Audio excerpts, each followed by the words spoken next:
Voilà, conférence vraiment très intéressante maintenant, à laquelle je vous invite. Vous pouvez venir nous rejoindre, venez, en double partenariat avec P et Solutions, et puis avec HIP, voilà.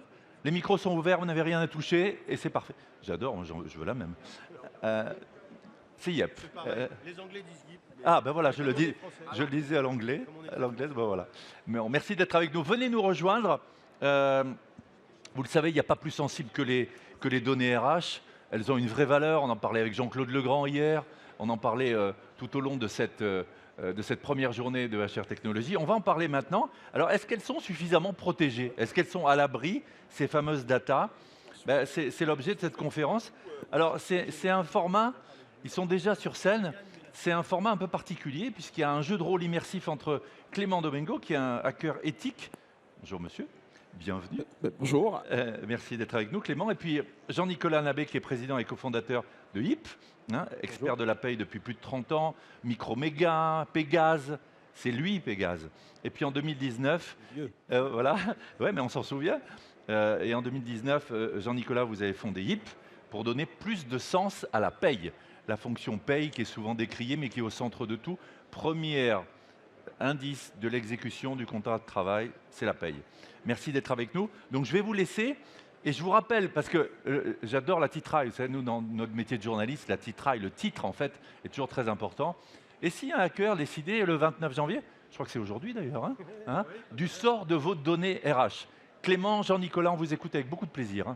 Merci beaucoup. Jean-Nicolas, tu peux rester assis ou tu peux commencer. On va pouvoir commencer là maintenant. En tout cas, je suis très content d'être parmi vous ce matin pour vous parler de cybersécurité, d'intelligence artificielle, mais surtout de souveraineté numérique.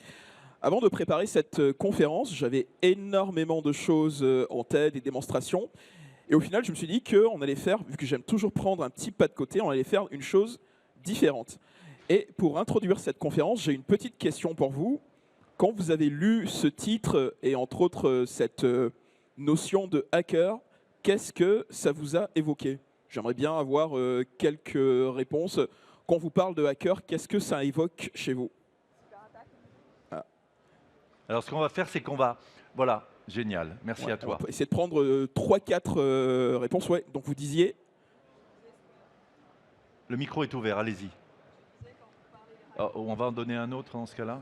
C'est bon, il est branché, ça y est, il fonctionne. Oui, quand vous disiez hacker, je pense immédiatement à cyberattaque. Donc un hacker, cyberattaque, autre chose? Ouais. Hacker, récupération des données, très bien. Quoi d'autre que vous diriez pour hacker? Soyez pas vraiment... Rançon. Soyez pas du tout timide. Fuite des données. Fuite des données, autre chose? Les rançons. Rançon. Rançonnage. Ce qui est intéressant, c'est qu'aucun d'entre vous, je ne sais pas si vous avez été briefé avant, mais aucun d'entre vous n'est tombé dans l'écueil de me parler de pirates, cybercriminels, personnes qui volent des données. C'est plutôt une bonne chose. Et de manière générale, lorsque je définis ce qu'est un hacker, je dis que c'est plutôt une personne qui est là pour comprendre comment fonctionnent les systèmes informatiques et surtout les rendre sécurisés derrière.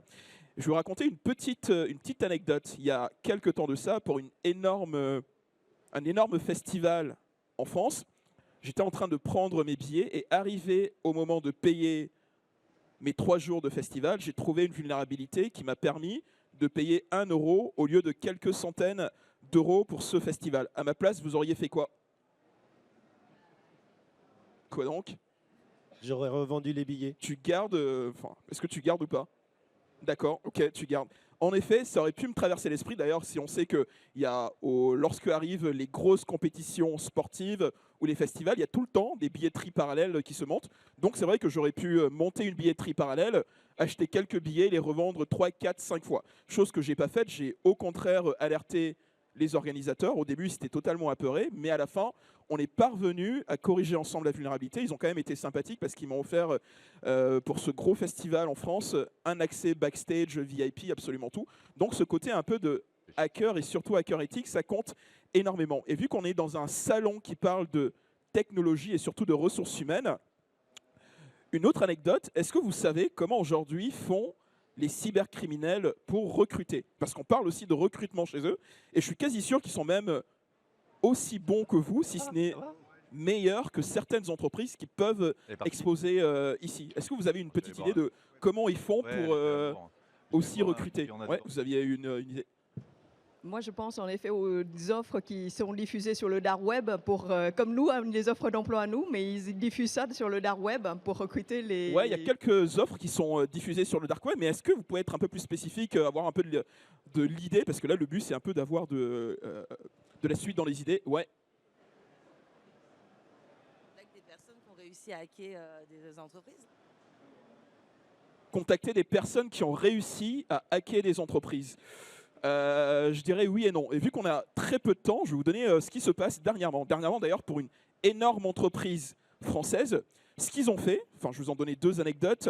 La première, c'est qu'ils ont trouvé un technicien. Ce technicien était au SMIC. Ils l'ont tout simplement approché.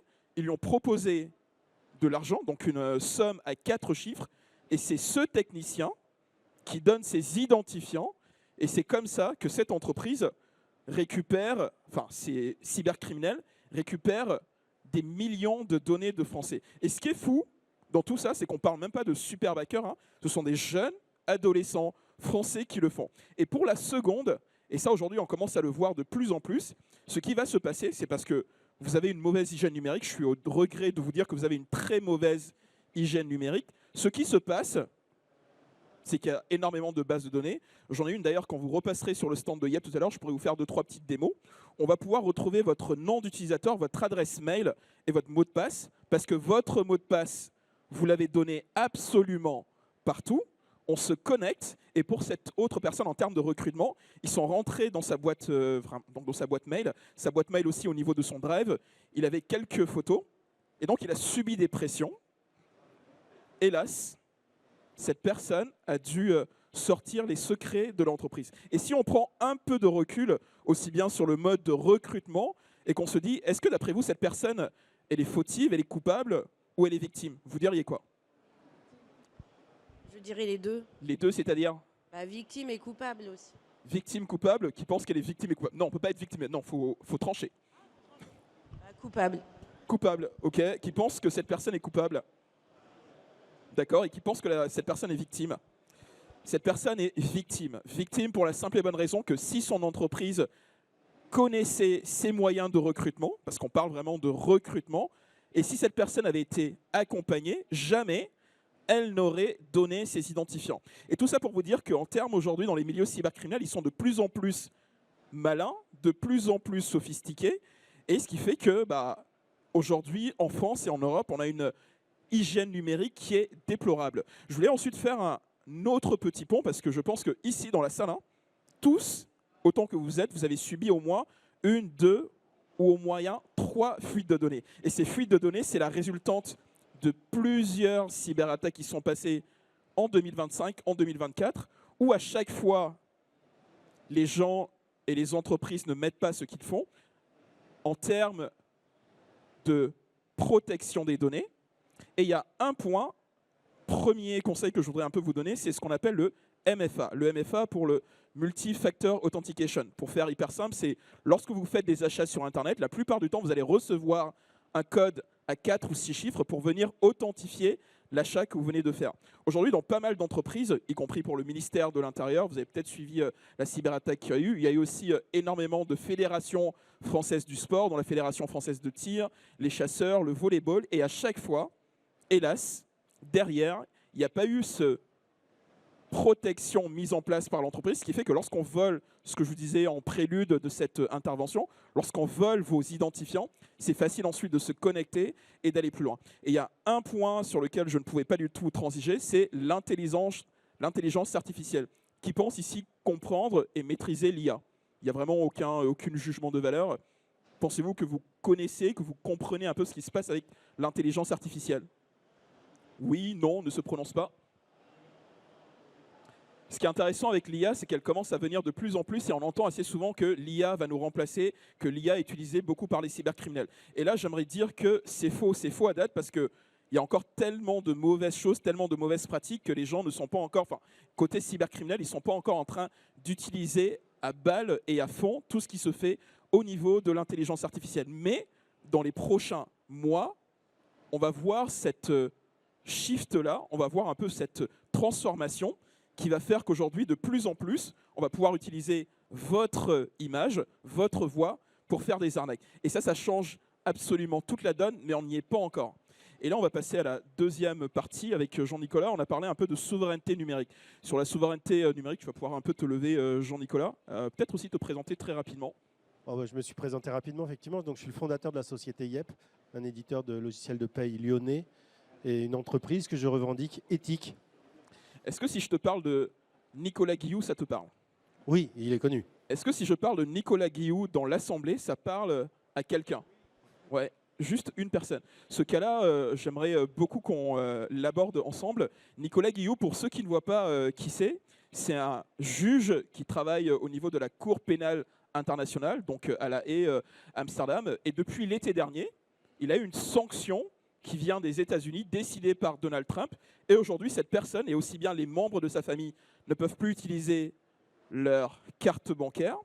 Lorsqu'ils font des achats sur Internet, parfois certains achats n'arrivent absolument pas sur Amazon. Tout ça parce qu'il a osé défier les États-Unis. Et donc Trump, on a voulu faire un exemple. J'aurais pu prendre aussi l'exemple très récent de Thierry Breton. Tout le monde voit qui c'est Thierry Breton, qui était vraiment l'ex-commissaire européen au numérique. Et aujourd'hui, lui, qui a interdiction de voyager au niveau des États-Unis. Et ça pose un peu cette question de la souveraineté numérique. J'ai un peu l'impression que la France, l'Europe, commence à se réveiller au niveau de la souveraineté numérique, alors que chez YEP, ça fait vraiment des années que toi, tu as fait un peu ce choix. Qu'est-ce que tu peux nous en dire un peu? Très clairement, moi j'ai créé l'entreprise fin 2019 avec une volonté d'avoir une entreprise souveraine. Une entreprise souveraine, ça veut dire des collaborateurs basés en France exclusivement, des hébergeurs basés en France, mais surtout à capitaux français. Nous hébergeons nos données sur 3 data centers français, donc à capitaux français, donc indépendants des lois extraterritoriales, synchronisés en temps réel, donc on vous fait de la haute disponibilité, ça c'est de l'insensibilité à la panne, je le place toujours.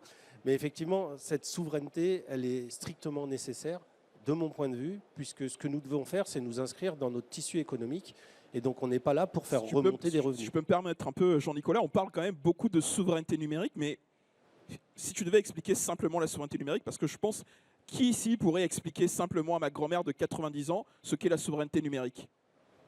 Qui ici pourrait? Ok, une personne, levez la main. 2, 3, ok, simplement. Mais vraiment, allez, vas-y, essaie-toi. C'est le fait de dépendre d'outils digitaux sur tout le système d'information purement français ou européen. Ok, ça je suis pas sûr que ma grand-mère comprenne. Non mais vraiment, est-ce que quelqu'un veut s'essayer? Allez, à toi.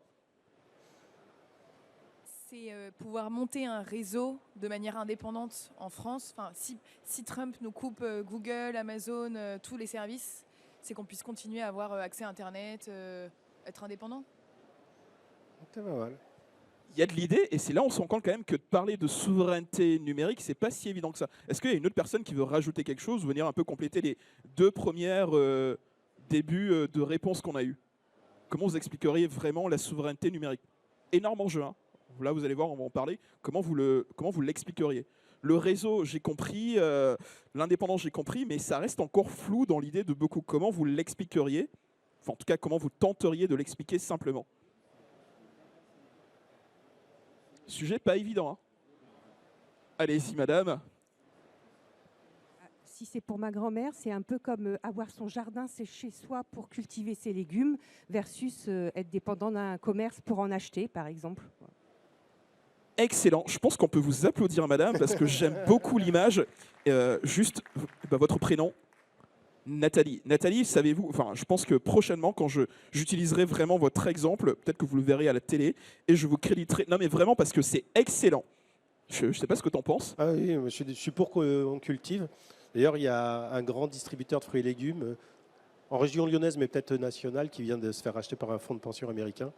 Je le regrette. Excellent. C'est exactement ça. Au lieu que de dépendre peut-être du supermarché, au lieu que de dépendre, je ne sais pas, de producteurs à l'étranger, on vient cultiver dans son propre jardin ses propres choses. Ce qui fait que s'il y a pénurie, s'il y a ce que vous voulez, on continue de pouvoir s'alimenter. Et donc lorsqu'on parle un peu de cette souveraineté numérique, beaucoup de gens confondent, beaucoup de gens ne comprennent pas ce qu'il y a vraiment derrière. Mais moi, au-delà de ça, Tout à l'heure, je ne sais plus où tu évoquais un peu le fait que si Donald Trump venait à couper un service comme Microsoft Teams, que tout le monde utilise aussi, qu'est-ce qui se passe? On est d'accord, c'est exactement ça. D'ailleurs, il y a quelques semaines, vous avez un géant du web qui a connu un crash, qui s'appelle Cloudflare. Ça a coupé énormément de services. YepPay a continué à fonctionner dans une continuité tout à fait normale. Et donc chez Yep, comment tu vois, tu as pu un peu convaincre aussi bien tes associés, convaincre aussi des investisseurs et embarquer absolument tout le monde chez toi pour continuer, parce qu'aujourd'hui on se rend compte que ça commence à payer. Alors la particularité, c'est que mes associés sont tous des producteurs de paye. Moi, je n'ai pas levé de fonds, j'ai refusé la présence de fonds d'investissement puisqu'ils ont des logiques financières. Donc on a financé 12 millions d'euros de développement exclusivement avec nos clients. C'est très atypique, on va dire.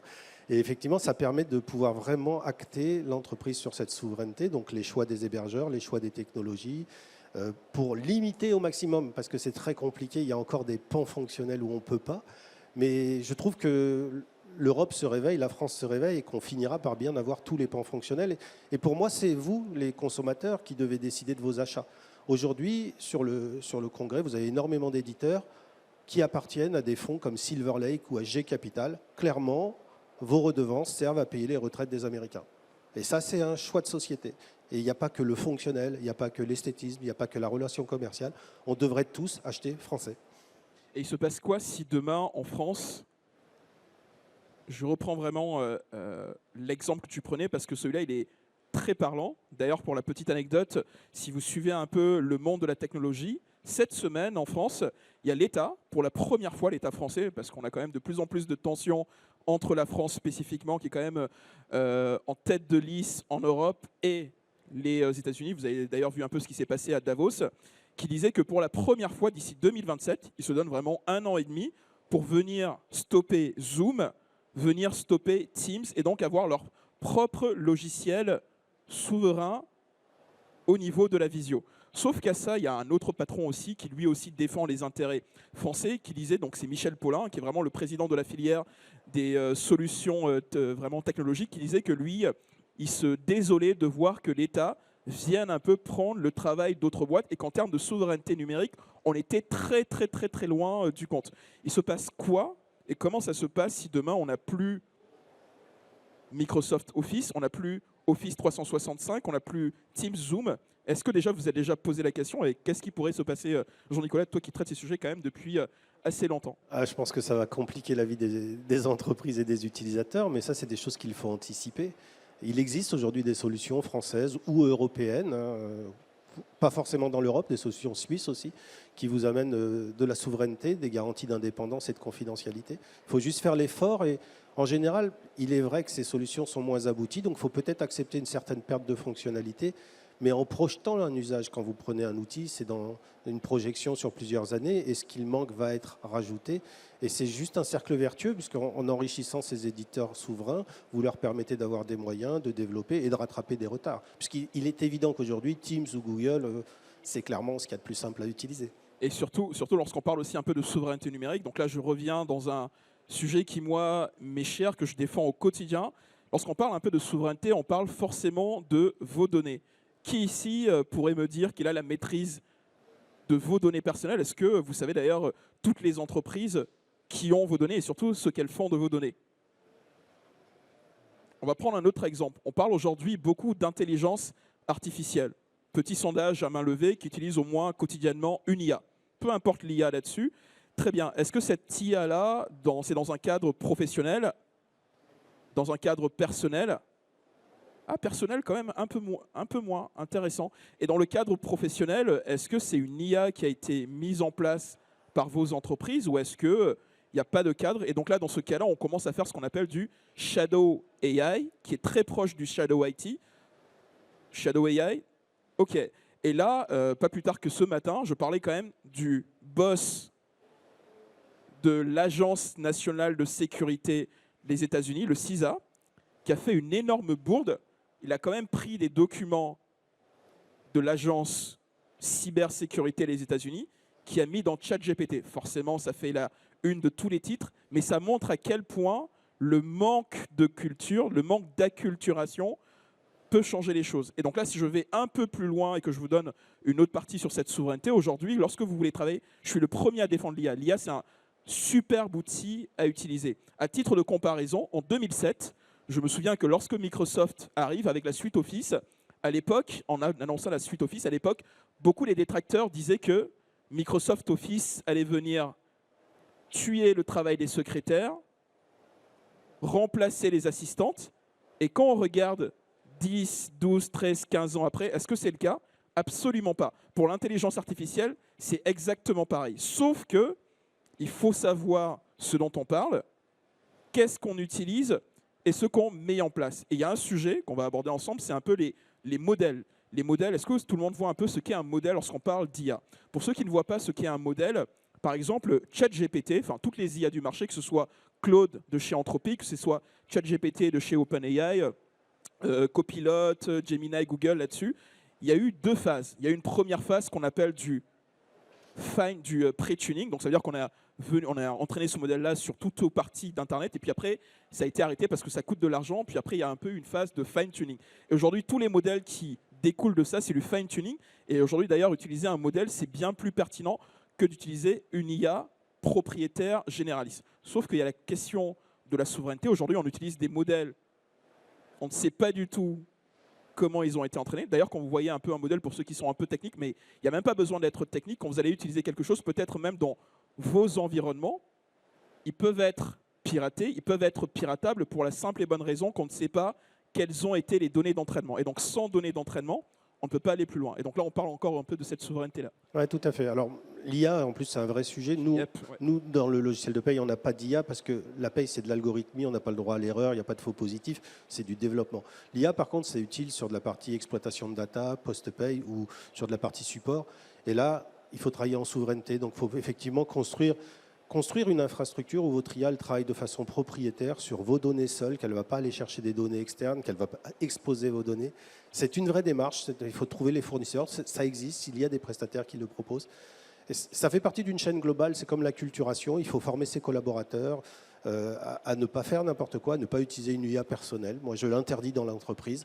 C'est très difficile à superviser, mais c'est nécessaire. La data, elle est très confidentielle. Aujourd'hui, il y a quelque chose qui coûte beaucoup plus cher que l'or, c'est la donnée. Il y a une chose sur laquelle vous ne pouvez pas mentir, autant on peut prétendre, mais il y a une chose qui ne ment pas, c'est la donnée. Là, il nous reste, on m'a dit, quoi, combien de minutes 4 minutes. Est-ce qu'il y a... Ok, 5-6. Avant de clôturer, de donner aussi un peu une vision pour les 2-3 prochaines années, d'ici la fin de la décennie, est-ce que vous avez une ou deux questions dont l'Assemblée, aussi bien à Jean-Nicolas ou à moi? Très bien.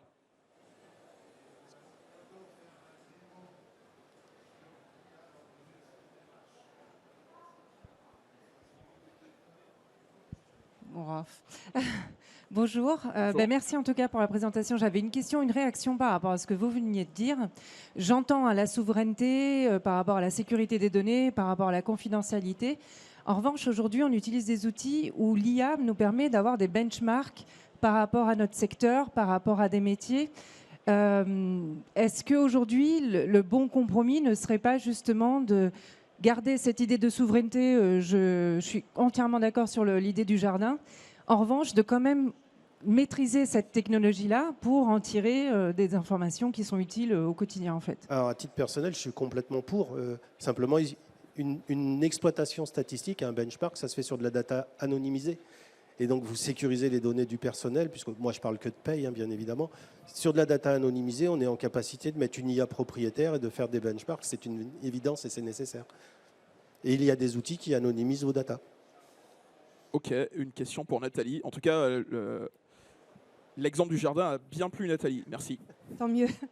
Moi, j'avais une question, c'est que la façon de trouver le bon équilibre entre l'externalisation de la donnée, parce que la plupart des outils qu'on utilise dans le domaine RH sont en SaaS, donc la donnée, elle n'est pas chez nous, et l'internalisation de la donnée pour rester justement souverain de notre donnée à nous, de la donnée d'entreprise.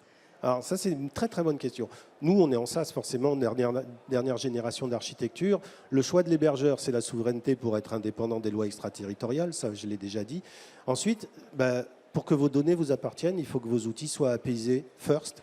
Nous, nos API sont ouvertes et on a des clients qui créent leur propre data lake pour pouvoir brancher des outils et faire de l'extraction de données.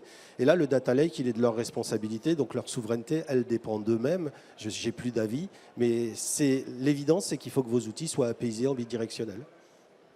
Une dernière question avant notre clôture. Oui, bonjour. Du coup, pour revenir à l'exemple du potager, qui est un bon exemple, une des réflexions qui me vient forcément à l'esprit, c'est que pour faire mon potager, bon, déjà, il me faut un peu d'espace, qui n'est pas à la portée de tout le monde. Il me faut un distributeur d'eau, potentiellement. Et puis, au bout d'un moment, je vais peut-être en avoir marre aussi de manger que des carottes et des pommes de terre. Je vais peut-être vouloir de la viande ou des tomates ou des cerises. Du coup, si on rapproche ça, du coup, du sujet dont on parlait, surtout d'un point de vue numérique, comment on traite ce point? C'est-à-dire que oui, c'est bien beau d'avoir son potager, mais j'ai quand même très rapidement être limité et je vais peut-être travailler un petit peu avec mes voisins, mais mes voisins, c'est peut-être aussi des voisins de l'autre bout du monde, quoi. Il y a deux pertinente, je te laisse commencer. Ouais, moi, ouais, je vais il y a deux rajouter sujets. La réponse API, pour moi, est la bonne réponse, puisque nous, dans notre écosystème, on vous permet de connecter notre produit de paye avec Lucas, Factorial, Eurecia, Stafengo, Septeo. Donc en fait, l'objectif, c'est que finalement, vous pouvez créer un écosystème de partenaires. Après, si votre partenaire, effectivement, est à l'étranger, que vous êtes dans une configuration internationale, ça commence à être plus compliqué d'obtenir de la souveraineté. À titre personnel, je n'ai pas de réponse. Je fais que de la paye française. Moi, pour un peu avoir l'expérience internationale aussi bien européenne que nord-américaine et surtout africaine, il y a 2 points que je peux donner en termes de réponse. La première, c'est que faire de la souveraineté numérique, c'est pas faire du protectionnisme. Il faut vraiment s'enlever ça de la terre. Et la seconde aussi, c'est pas faire vraiment de l'embargo. Et je pense que beaucoup font cet amalgame-là en pensant souveraineté numérique. Automatiquement, on coupe tout, on reste entre nous. Je reste convaincu que lorsqu'on a une plateforme ouverte, qu'on sait un peu comment les autres, qui peuvent être aussi bien européens, mais aussi même internationaux, traitent les données que je leur donne, on peut avoir ce cadre. Et la seconde, simplement, le jour où on commence à se mettre en écosystème, tu l'as dit, je pense que ça va changer. Pour le moment, on n'est pas en écosystème. Et je ne sais pas si vous avez un peu l'occasion de, ne serait-ce que de faire d'autres salons en Europe. Quand vous allez en Europe, excusez-moi de le dire, je vais peut-être choquer les personnes, vous vous rendez compte qu'au niveau, nous ici de la France, on est faible parce qu'on pense que marché franco-français. Et lorsque vous commencez à partir en Europe, et pire encore, je dis bien pire encore aux États-Unis, vous vous rendez compte que là-bas, ils ont une autre manière de penser. Et tant qu'on ne changera pas aussi notre manière de penser, de se dire qu'on va pouvoir commencer à agréger et pas juste chasser seul, ça ne changera pas. Et donc cette souveraineté-là, à la fois, elle nécessite l'accompagnement du politique, d'avoir en tout cas un politique et des financiers qui vous accompagnent, et surtout aussi un écosystème sur lequel on va pouvoir aller conquérir des parts de marché et venir un peu assurer, avec l'exemple que tu prenais, à un moment donné, j'aurais un peu peut-être marre de manger que les carottes, mais si je trouve une autre personne qui a peut-être un élevage, des poules là-dessus, je vais pouvoir faire un peu du troc, et là je saurai aussi que les œufs que je viens de troquer, ça a été fait par les poules et pas du tout acheté dans un supermarché. En tout cas, moi, c'est ma vision avec un peu cette expérience-là. On arrive à la fin de notre échange. J'aimerais un peu clôturer en disant 2 choses. Aujourd'hui, il y a une chose qui va primer dans tous vos sujets, dans tous vos domaines. Si vous ne parvenez pas à apporter de la confiance à vos partenaires, aux gens qui vont utiliser la solution, ça va être une énorme défiance. Regardez juste encore un autre sujet d'actualité qui a été l'interdiction des réseaux sociaux aux moins de 15 ans. Actuellement, il y a une énorme défiance parce que l'État n'est pas en mesure d'expliquer comment on fait concrètement pour assurer que demain, si mes enfants, si vos enfants, y compris nous tous ici, on veut aller sur un réseau social, la pièce d'identité que je vais montrer sera bel et bien sécurisée au regard de toutes les fuites d'informations qu'on a. Et la seconde et dernière chose sur laquelle je voulais vraiment revenir et clôturer là-dessus, ce terme de la souveraineté, il n'est pas galvaudé. On est en plein dedans. Et là, je reste convaincu que dans les prochaines semaines et à l'orée de 2027 pour les élections présidentielles, peut-être qu'on aura pour la première fois en France, pour toutes nos entreprises, une coupure d'une semaine, mais une coupure d'une semaine des États-Unis sur les principaux outils qu'on utilise au quotidien.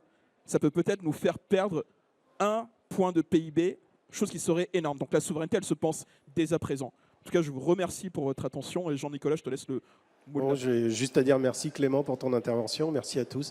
Si vous voulez en savoir plus, on est sur le stand 40, H40. Je reste encore quelques temps aussi. Mais on reste ici aussi, bien sûr.